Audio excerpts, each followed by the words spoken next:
Կախարդների ժամանակն անցել է։ Ամենայն հավանականությամբ նրանք իրականում երբեք էլ գոյություն չեն ունեցել։ Այդ ամենը հնարած բաներ ու հեքիաթներ են բոլորովին փոքր երեխաների համար։ Պարզապես մի քանի ձեռնացու կարողացել են այնպես ճարպկորեն խաբել ամեն տեսակի դատարկապորտների, որ այդ ձեռնացուներին ընդունել են հմայողի ու կախարդի տեղ։ Այդպիսի մի դոկտոր կար, նրա անունը Կասպար Արների էր։ Միամիտ մարդը, տոնավաճառի դատարկաշրջիկը կամ թերուս ուսանողը կարող էին նրան ևս կախարդի տեղ ընդունել։ Եվ իրոք, այդ դոկտորն այնպիսի զարմանալի բաներ էր անում, որ դրանք իսկապես հրաշքի էին նմանվում։ Իհարկե, նա ոչ մի ընդհանուր բան չուներ խիստ թյուրահավատ մարդկանց հիմարացնող կախարդների ու շառլատանների հետ։ Դոկտոր Կասպար Արներին գիտնական էր։ Կարելի ասել, որ նա ուսումնասիրել էր մոտ 100 գիտություն։ Համենայն դեպս այդ երկրում չկար Կասպար Արնeriից ավելի իմաստուն և գիտնական մարդ։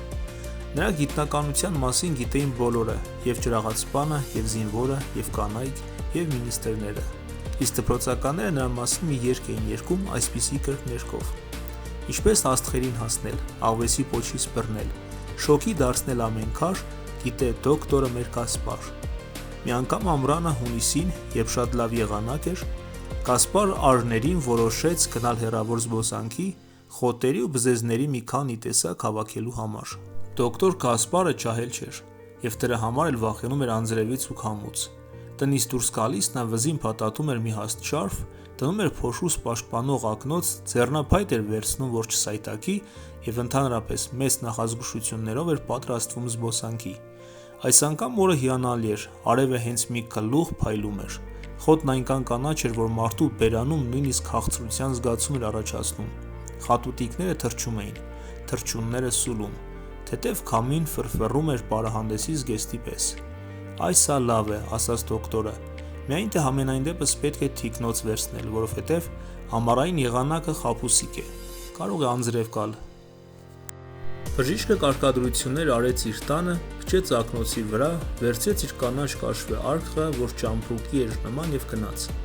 Ամենահետաքրքիր տեղերը քաղաքից դուրս էին գտնվում, այնտեղ, որտեղ 3 հաստ տլիկների պալատներ։ Դոկտորն ամենից շատ այդ տեղերն էր հաճախում։ 3 հաստ տլիկների պալատը գտնվում էր հսկայական զբոսայգու կենտրոնում։ Զբոսայգին շրջապատված էր խոր ջրանցքներով։ Ջրանցքների վրա կախված էին երկաթե սև կամուրջներ։ Կամուրջները հսկում էին պալատական պահակազորը, գվարդիականները, որոնք ունեին դեղին փետուրներով սև մոմլաթե գլխարկներ։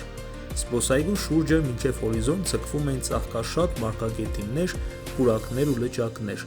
Դա շատ լավ տեղ էր զբոսանքի համար։ Այնտեղ աճում էին խոտերի ամենահետաքրքիր տեսակները, այնտեղ բզում էին ամենագեղեցիկ բզեզները և երգում ամենահմուտ թռչունները։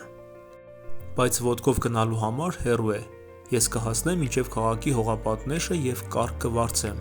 Նա կհասցնի ինձ մինչև պատնեշի զբոսայգին, մտածեց դոկտորը։ Քաղաքի հողապատնեշի մոտ ժողովուրդն ավելի շատ էր, քան սովորաբար։ Միտ այսօր կիրակի է, կասկածեց դոկտորը։ Չեմ կարծում, այսօր երեքշաբթի է։ Դոկտորն ավելի մոտեցավ։ Ամբողջ հրապարակը լցված էր ժողովրդով։ Դոկտորը տեսավ արհեստավորների մոխրագույն մահուդե բաճկոններով, որոնք ունեին կանաչ ծալքեր, նավաստիների կավագույն դեմքերով, ունևոր քաղաքացիների գունավոր ժիլետներով, հրապարակային նիհար դերասանների կանաչ, դեղին ու խայտաբղետ, որ կարծես կտործուն վերմակից կարված լինեին, բոլորովին փոքր երեխաների, որոնք քաշում էին զվարթ շեք շների պոչերից։